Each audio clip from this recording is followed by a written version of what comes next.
Little Scott Joplin to start us off.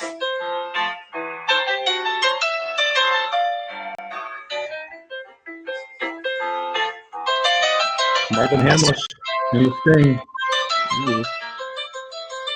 Love What's Marvin Hamlish's interpretation of Scott Joplin? This is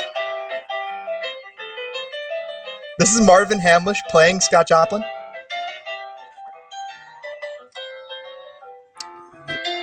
Get things going here, boys. A few seconds away. Let's double check that we're live, and we are. Cool.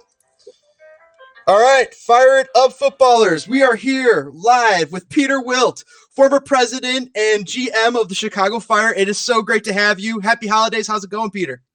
Fantastic. You can see I'm in the holiday mood. We got the lights going.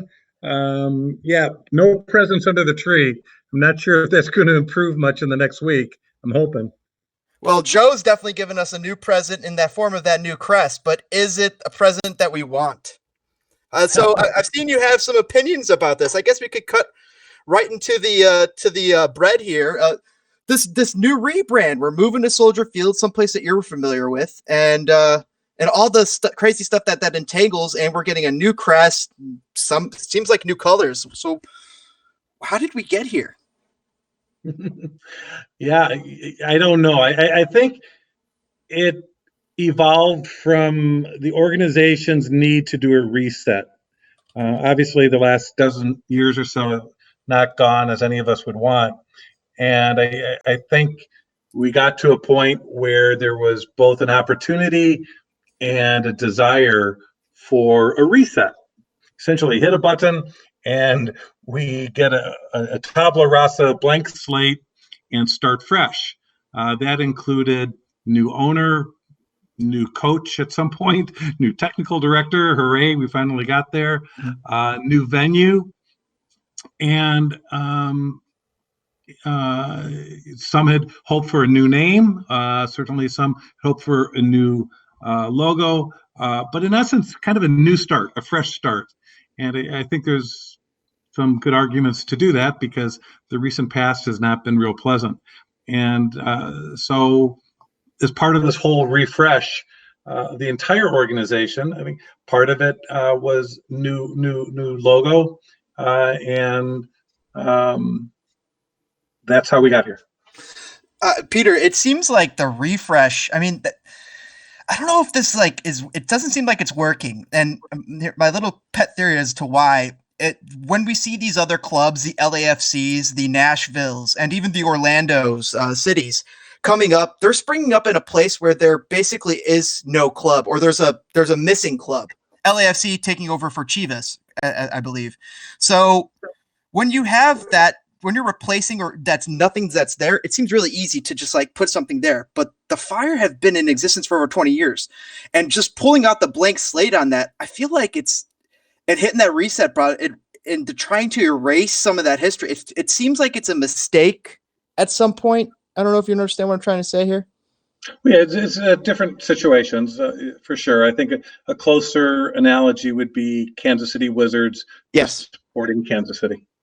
Mm-hmm. And they had to do it too, but they also did it earlier, before the days of social media, where really I don't know, social media has changed things. I feel like, has it changed how you build and create teams? Oh, absolutely. When we started the Chicago Fire, we did it with a 9-month ramp up, which is not long at all, and we were able to get in the public consciousness without the benefit of social media, essentially by buying a ton of traditional advertising.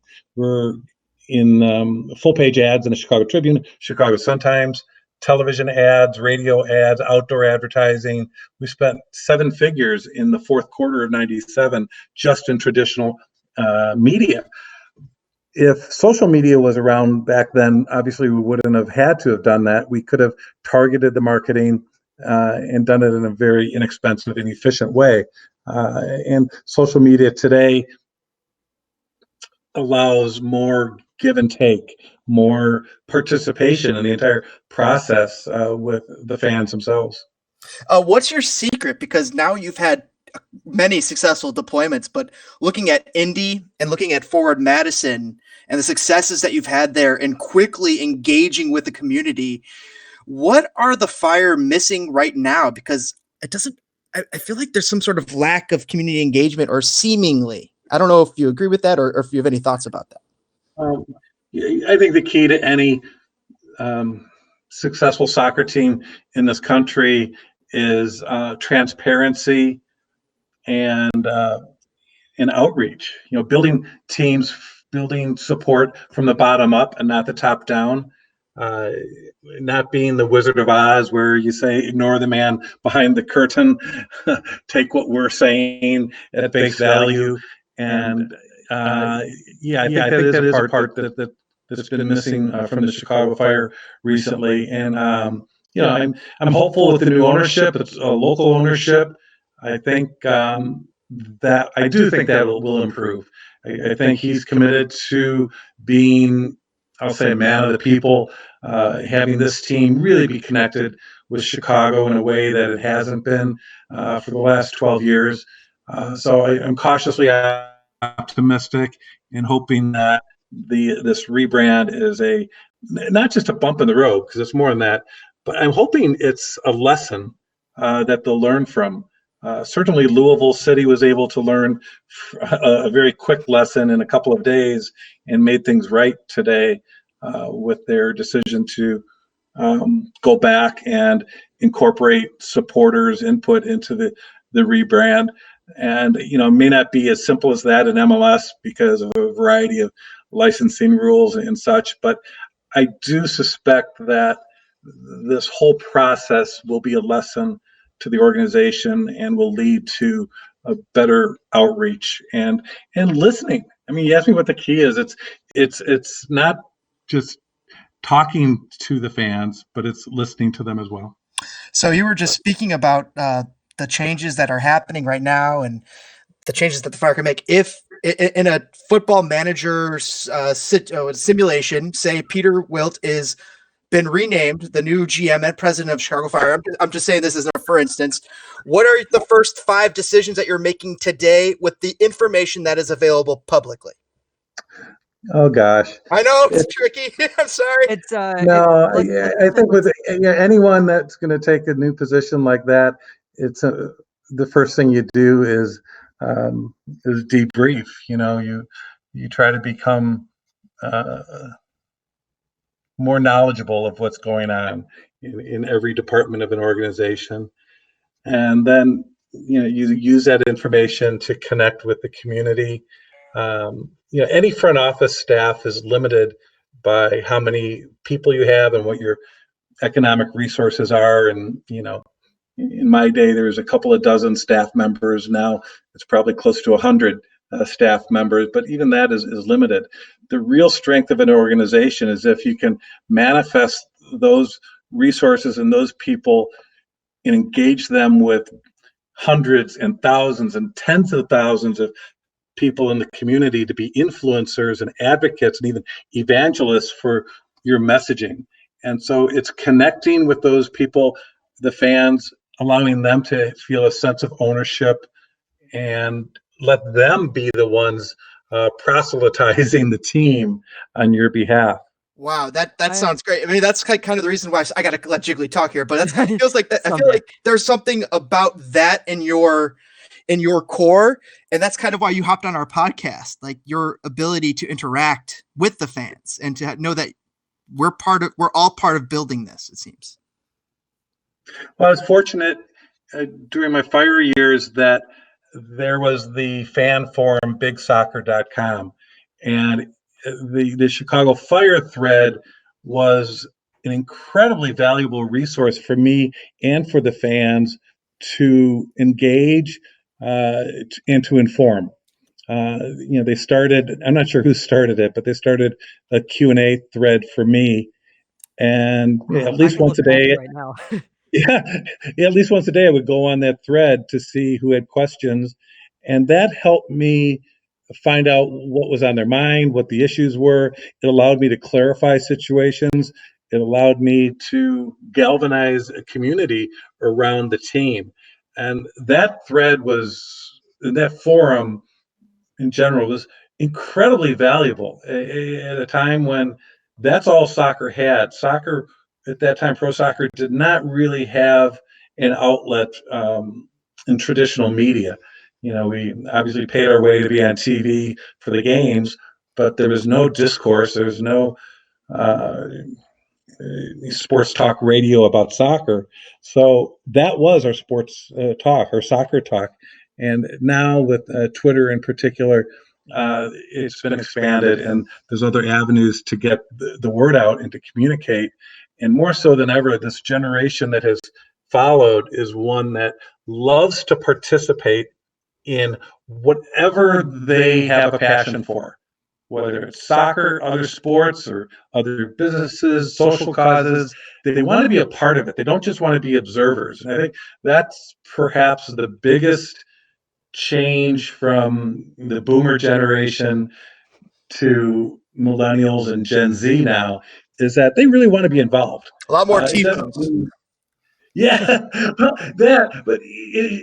yeah, they want their point of view heard. It doesn't mean as a decision maker in an organization, you can't make your decision to please everyone because they're going to have different opinions.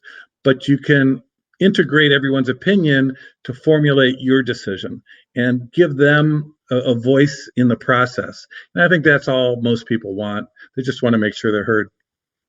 Totally different. I gotta let Jiggly talk. I'm so sorry.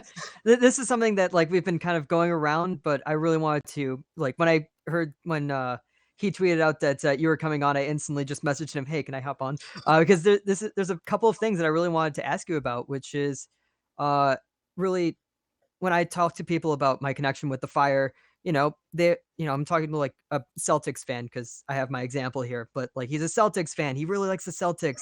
He's really into them. He knows everything about them. And I talk to him about the Fire, and I say, "Oh yeah, I have pictures of me as a baby with Risto Stoichkov." And he's like, "What? You have a picture of yourself like with this massive player? How has that happened?" And I was like, "Oh, what players have you ever met?" And he's like, "Oh yeah, my cousin once thought he saw Isaiah Thomas walking down the street once." So it's a very different thing when you talk to people who've been around the Fire for such a very long time. A ton of people I know have like, personal connections. They're friends with people like Sega. They're friends with, CJ Lavelle. yeah, CJ.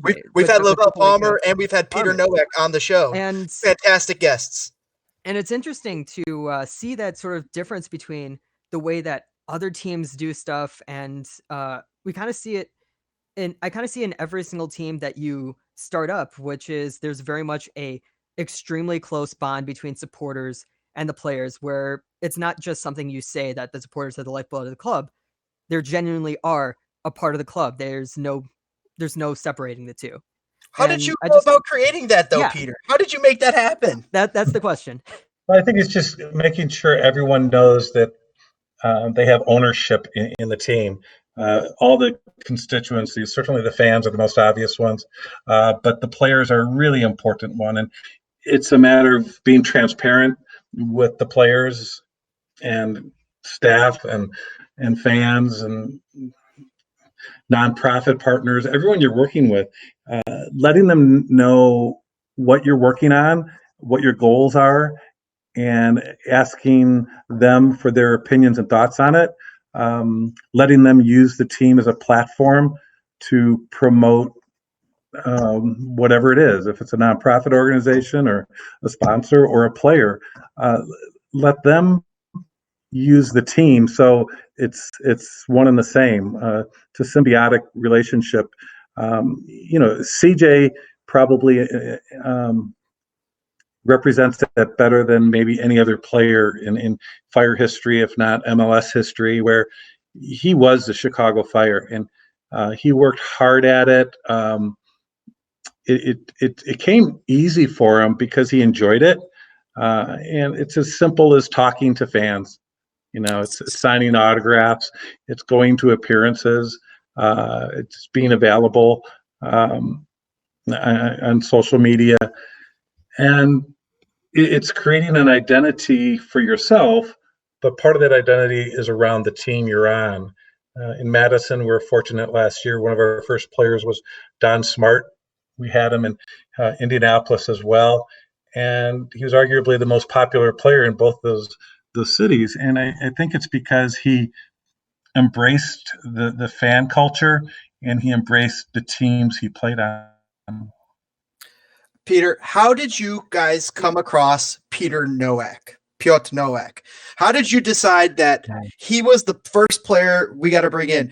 Was there something about leadership that was involved? Was there something about and are there different forms of leadership that you're trying to find at the time? Because I know this is you, Bob Bradley, and Atul Kosa. Or not Atul. No, Sunil Gulati. Sunil. It's Sunil. Yeah, that's right. He was in the car. AK came a bit later. Yeah, no, telling us a story that he had Sunil and Bob and flying down the Autobahn like at 200 miles an hour, and he said that they were all hung out for dear lives. Yeah, the reason Peter Nowak came to Chicago is because of Peter Nowak. He had a bad situation in Europe where he was not treated well by his last team in Germany, and so he was looking for a new opportunity. In 1997, when he was looking around for other opportunities, the internet was relatively new, and he was on the cutting edge of it, and he sought us out. He found out about this expansion team in Chicago, and he reached out to Sunil in Major League Soccer and said that he thought it would be a good fit for him to be in Chicago. Sunil contacted me, and I told Bob about it, and Bob looked into it and said, this could be just what we're looking for. Bob went to Germany to see Peter play. Peter was hurt at the time, so he didn't see him play, but more importantly, he got to spend a couple of days just meeting with him and talking with him. And when Bob came back, he said, absolutely, this is the player we need to build our team around. So, full credit to Bob. He was the one that really saw in Peter the leadership skills, the determination and the passion, that this wasn't a famous, talented player looking to finish his career on an easy note in the United States. This was a guy who still had something to prove and still had the ability to do it. And that decision, arguably is what made the first 5 years of the Chicago Fire what it was. He's got some awesome stories about him playing against his dad as a child. His dad basically was, knocking him down always until he became the player that he was. He also had an offer, he said, from Tottenham. That is either Chicago Fire or Tottenham. And Tottenham, he said, lowballed him. So that's why I think he might have ended up with the Fire. Some interesting stories. Yeah, that was kind of the issue. I think his team in Germany did not want to make it easy for the Spurs to take him. And it didn't work out for them, but fortunately it worked out for us. So when you're identifying players and coaches and people to join your organization as executives, I imagine leadership is a big point that you're looking for. Like, what are you looking for? What attracted you first to Bob Bradley? Did he land on your doorstep, luckily, or? No, I'd never met Bob. I don't know that I'd even heard of Bob until his representative contacted me, Ron Waxman. So I owe an eternal debt of gratitude to Ron Waxman for bringing Bob to my attention. I was visiting all the MLS cities at the time, the 10 of them, to learn best practices. I learned from 9 of the teams what not to do. Honestly, I learned from DC United what to do. Kevin Payne and Bruce Arena really had a great operation there. And it's only 1 year, right? This is only 1 year of existence, right? This was their second year. They'd won MLS Cup in 96. Yeah. And in 97, they were on their way back to MLS Cup. And they had essentially bucked the trend of other teams who were just taking whatever players MLS would give them. And Bruce and Bob said, we'll take players you send our way, but we're also going to go out on our own and find our own players. And their proactive approach is what differentiated DC United in those early years from the rest of the pack. And when I met with Bob, it was apparent that he got it. I mean, what he's like. He's incredibly intelligent, direct, great communicator, great integrity. he and I hit it off. We went to a family restaurant in DC, it was like a Chili's or Applebee's, a place like that. And he ended up interviewing me more than I was interviewing him. He wanted to make sure that he would have the tools to be successful, the right environment that could be created. And fortunately, I think I gave the right answers because he ended up coming. That's awesome. And we win the double. I got a question from the chat. They're asking, who would Peter hire as the next head coach of the Fire if he was choosing from the deep alumni pool? If he was GM again. That's a great question. I don't know that I'm going to get you an answer for that one, but I will tell you back in, it must have been 2007-ish or so. In the New York, I think they had just become the Red Bulls, were looking for a new general manager or technical director, and I had a phone interview for that position. And it may have been my last interview for an MLS position I've ever had. And one of the questions was, who would I hire as a head coach? And I told them at the time that it might seem a bit out of the box, but that there's an active player at Chivas USA who I think is going to be a great coach. And I would bring Jesse Marsh to the top of my list. And I did not get a call back from the Metro Stars. Whether that was the reason or not, I'm not sure. But I guess I give that story to tell you what a great pool of coaching talent the Chicago Fire had in those days on the field. You look at the rosters from the early days, they are all in positions of leadership now, whether it's as a general manager or as a head coach or assistant coach. There's plenty of talent around Major League Soccer with Chicago Fire as part of their pedigree. Wow. That's wow. And now he's in Champions League. Oh my gosh. Oh, yeah. Europa League. Have you spoken with Europa League right now? I thought he was in Champs. Unless they dropped. have you spoken to Papa Joe yet? In Suedo? Have you? I have not. Have you So I'm the spoken only to person- any teams like Nashville? I'm sorry, any of these new teams? Have any of the new teams contacted you about helping them? No. Oh, I was just I'm- asking, just in general, talking to him. I guess I'm the only person here who's spoken with him. So Peter, I was doing a little background research. You're much more well connected than me, Jiggly. That's crazy. We just talked about the Red Stars and trying to keep Sam Kerr. And how wow, and you had a hand in creating the Red Stars. But so I was listening to a couple of your interviews just with past people, and oh my gosh, you're so gracious with your time. So thank you for that. By the way, it's so crazy to be wearing a shirt that was basically partially designed. That Peter was basically responsible for. That's insane to me. But anyway, so in being a GM, it seems like we all have this like idea that being a GM is this one thing. But what is it really? I don't know that any two teams define it the same way. That's huge. Yeah. Generally, in my experience, I've served as both the president and general manager, overseeing the business side and the team side, which is becoming a bit of a dinosaur, I think, these days, where there's more specialization. And I think that's not necessarily a bad thing. I think it's a good thing. I think what the Fire has done in this off season, elevating Nelson to more of maybe a global position, and having specialists on the business side and the technical side will prove to be beneficial. So yeah, I think every team is different. Even every technical director position may be defined a little bit differently. I'm real curious to see how the Fire's new technical director is going to be, the responsibilities he'll have. Will he solely be in charge of picking the coach, or will it be a collaborative process? How will the scouting department funnel up to him? The academy program. How does the scouting department funnel up to you in the GM position? Like, how does that work? How do you learn about players? When I was in MLS, we had no scouting department.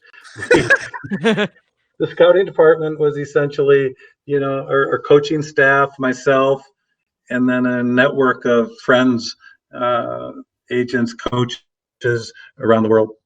I heard that you usually rely on a third party vouching for a player in order to really bring them into your team. Is that like agents, other coaches, other players, basically?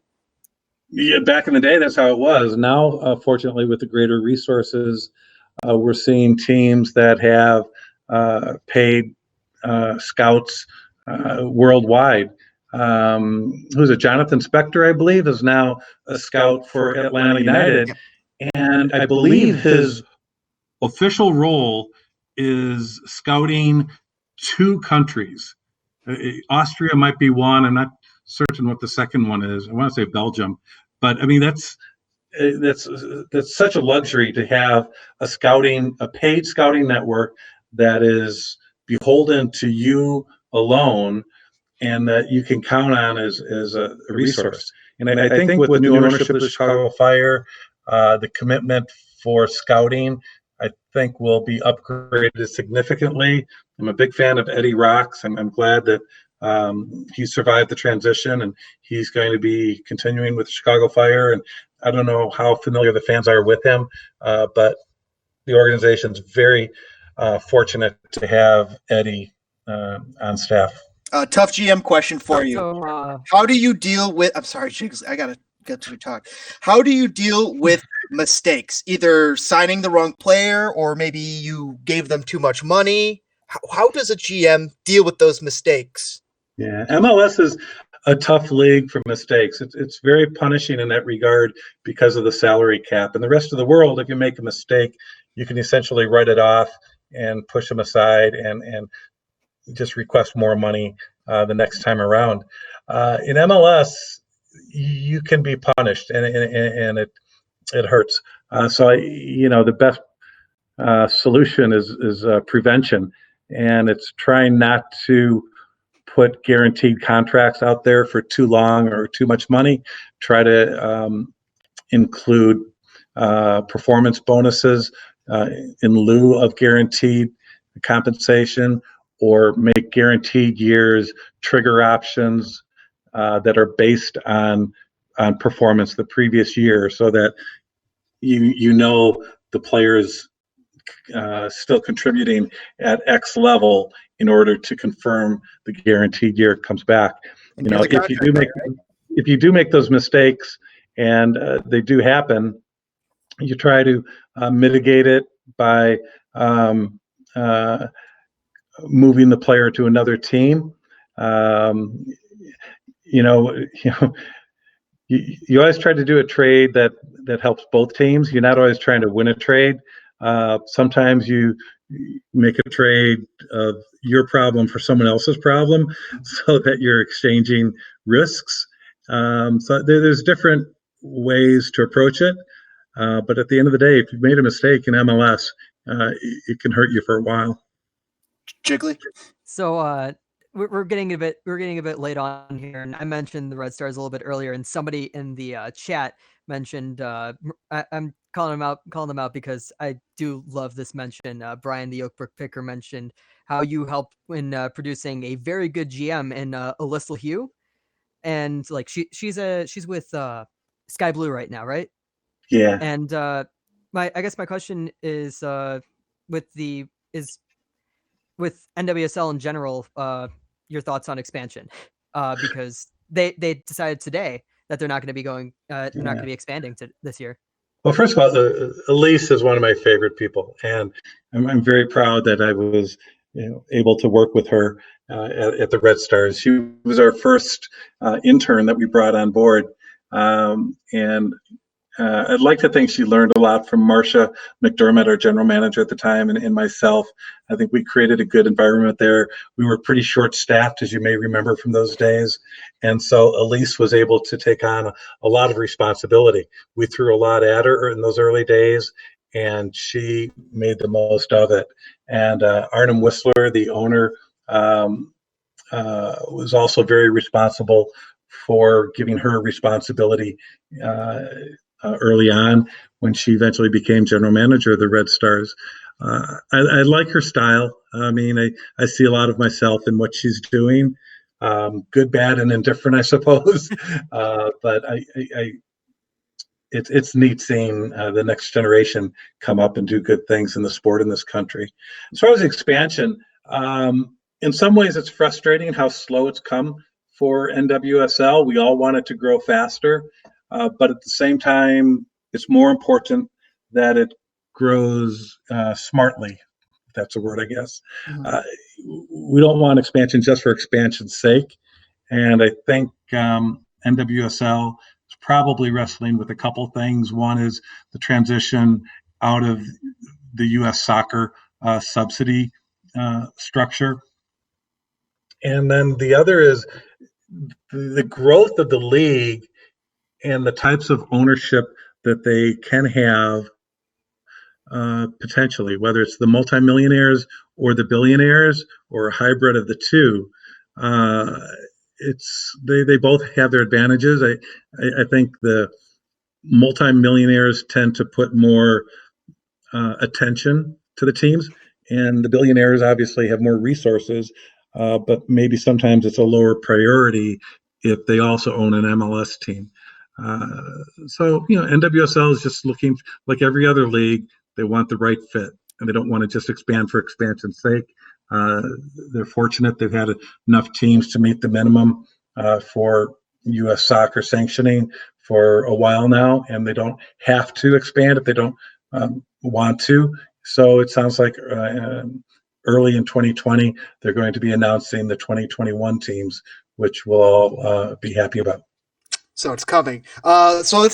We've taken up already too much of your time. So let me rattle off a couple quick questions. Hopefully we can get some quick answers, even though I don't know how they're going to be quick. But for NWSL, USL, NASL, MLS, what do these leagues have to do to increase their footprint in America? Like right now, what's one thing or something they could do today?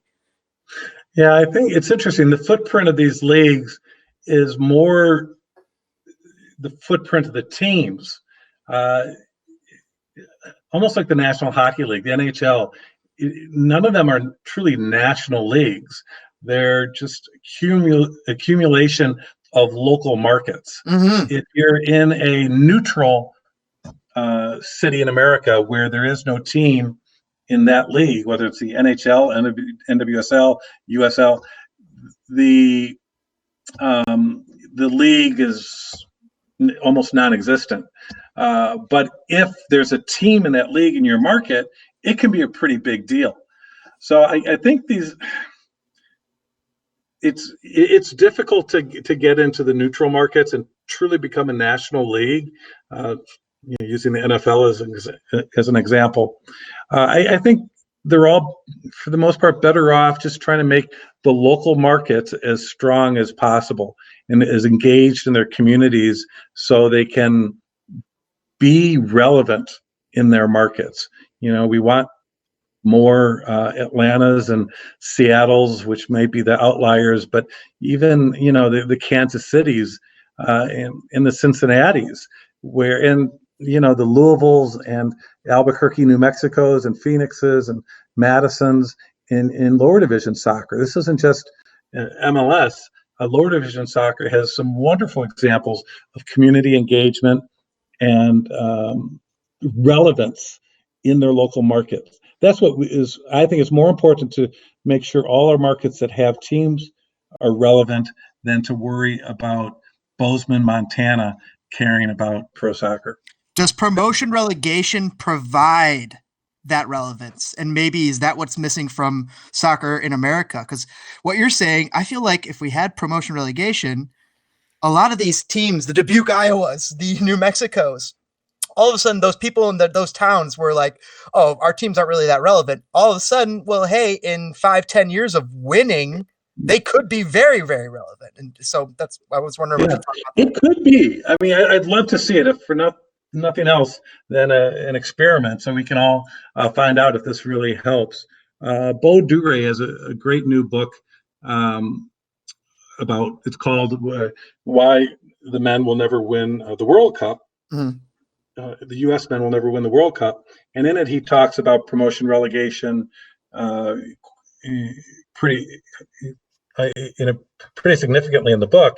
And he talks about the pluses and minuses of it. And frankly, I think he talks more about the minuses. So it's not a catch-all solution or a magic bullet that's going to save the sport. But I think in that one aspect you just brought up, James, it would improve relevance or connection between all markets that have a team and their interest in other leagues. I think so. Okay, we got to get some quick takes here. You brought Lavelle Palmer from the Fire to Indy. Why did you choose Lavelle as one of your first players there? Well, Lavelle's obviously a talented player. He wasn't one of our first players. I don't think he came until my third year there, but he was a talented player. I mean, he's a gifted player that could he could make it difficult for the other teams. They had a game plan around him positionally because not only was he a strong defender, but he could get up and down the line quickly and get involved in the attack. So he's a fun guy on the team. His personality, he's a free spirit, probably for better and worse. But when things were going well, Lavelle was usually at the center of it. And when we won the NASL Spring Championship, Lavelle was an important part of that. Let's go, Lavelle. That's awesome. Okay. Who was the one signing that made you jump out of your chair when you got it across the line? Christos Stoichkov.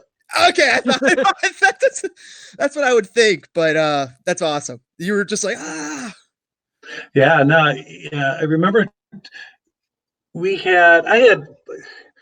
I'll say half a dozen different agents telling me they represented Christo and that they could get him for us, and none of them could deliver. None of them could get him on the phone or get him to email me. And then a local soccer coach, Sole Antonievich, said, "Oh yeah, I know Christo. I can connect you with him." And sure enough, Sole got me in touch with Christo. I spoke to him on the phone about coming to Chicago, and in the background, I heard his two daughters jumping up and down, screaming, "USA, USA!" When I heard that, his leverage for negotiation went down a little bit. You're the negotiator of contracts. Any quick advice you could tell us, like what goes into those contracts? You're saying like it's about, again, like the fans. It's being transparent and honest and fair.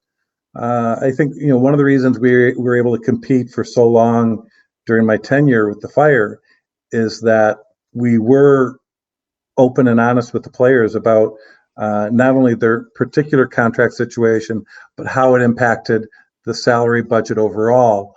And we had a number of players that worked with us with deferred compensation or sliding some compensation to bonuses, or in some cases, would sacrifice for the good of the team because they recognized they had something special and wanted to try to maintain it. And then, you get to the point where, a player deserves his payday. And if you can't accommodate him in Chicago, you try to find a place for him where he can. So again, it's about integrity, transparency, and being fair. Jiggly, last questions here? Not really. You don't have any? Oh, you can always catch me in the parking lot. Ah! My mom texted me to say she said happy Kringle. Right back at her. So I know that you were working with a little bit with USL Chicago for a time. I don't know if I know you're now working with USL, the head top apparatus, but and I know that they were at some point looking at Soldier Field as an option, maybe as a temporary option. Is there any potential option where the USL and the Chicago Fire team maybe comes together and they both get the same stadium? I never worked with USL Chicago. I worked with NASL Chicago. That's what it was. And so there's a bit of a disconnect there. And yeah, we were very close to having Soldier Field as our venue. We had an agreement with the Park District, and a third party, shall we say, came in and vetoed that. But as far as the future of USL in Chicago, that's at a higher pay grade than mine right now. Is it So someone I that we can't comment know that vetoed it? No comment. Ah, wow. I got to rattle off a couple of the extra questions. Who is your favorite American soccer player of all time? I love Michael Bradley. There's so many. Just by picking out a couple, I'm going to do a disservice to it. But I know. some of the old Chicago Fire guys, DeMarcus and Carlos, are pretty special because of the time they gave to us. We'll open it up international and all time. Yeah. Your favorite? Who's your most favorite player? Yeah, I do love Michael Bradley. The way he plays, how he makes everyone else on his team better.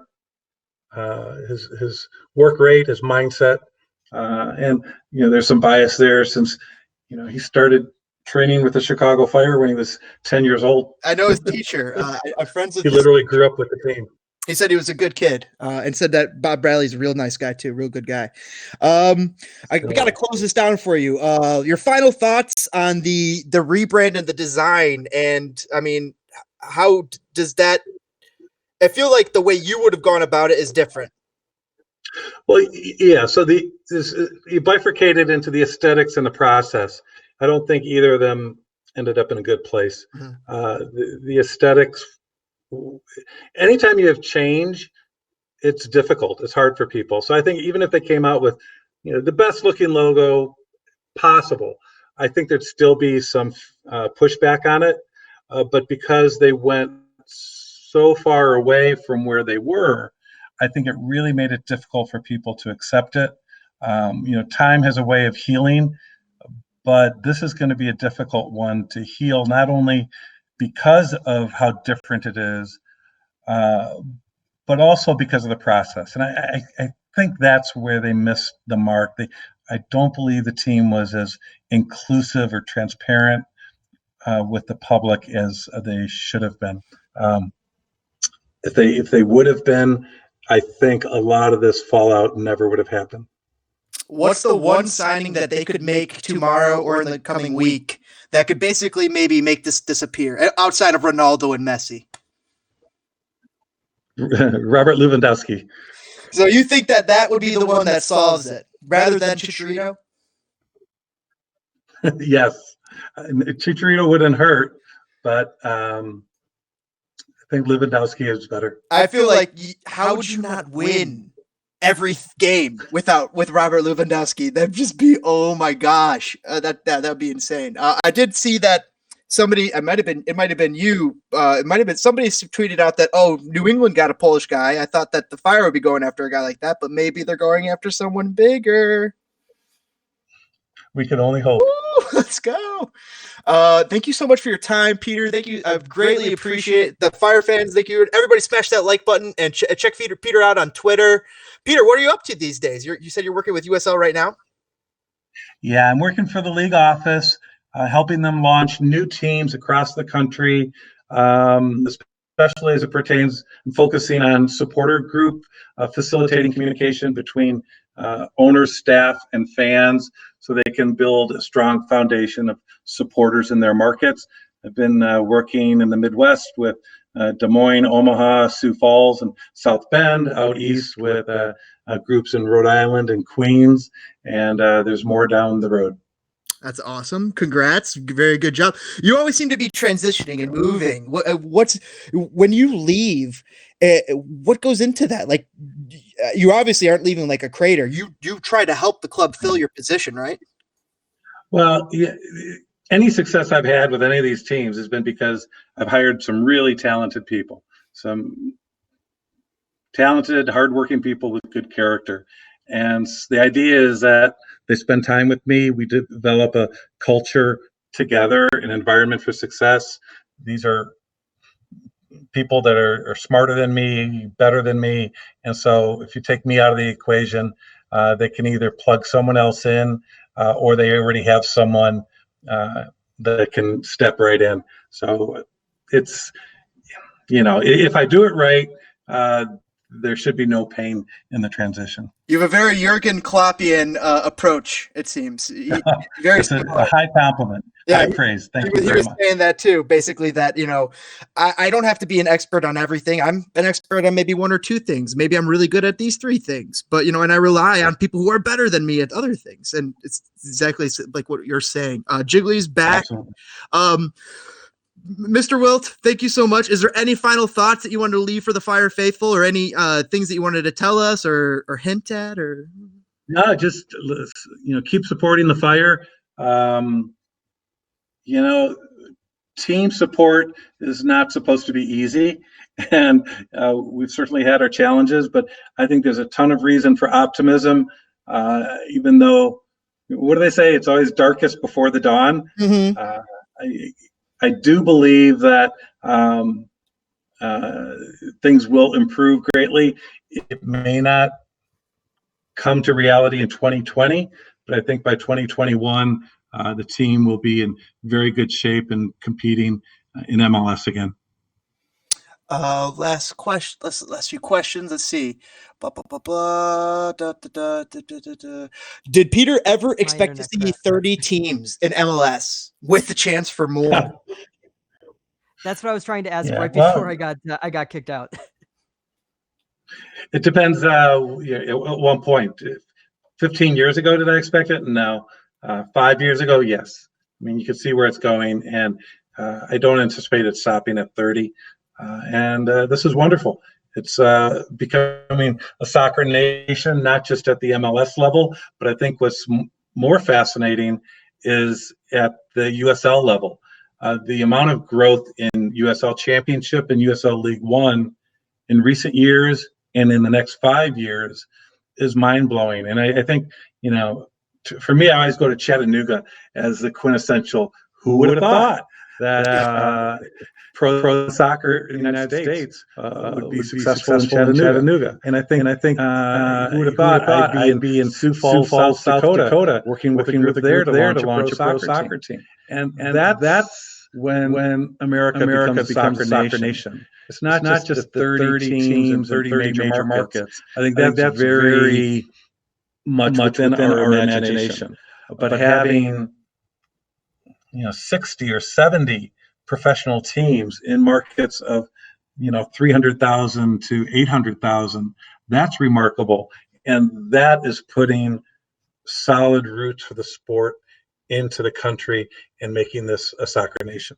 Wow, that's awesome. Peter, thank you so much for your time. Have a good one. Thank you. Happy holidays. Happy holidays, everybody. We'll see you guys later. Peter, thank you so much. Jiggly, thanks for hopping on.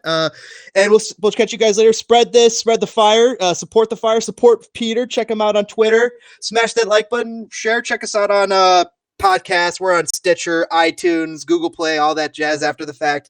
Thank you so much for joining us, everybody. Thank you to everybody in the live stream and the live chat. Some great comments here. Some we couldn't read, but some great stuff going on. Appreciate everybody's support. Thank you, Peter. Thank you, everybody. We'll see you guys next time. Have a happy holiday. And if we don't see you, Happy New Year. Go Fire. Go Fire. Go Red Stars. All right, I got to shut this down. All right, boys. Amazing work. Great job. And thank you for having me on. Sorry if the audio went in and out a bit. It wasn't too bad. No, it's pretty good. All right, awesome. Maple Leaf Rag to take us out. All right, boys and girls. We'll see you guys later. Peace. Scott Joplin.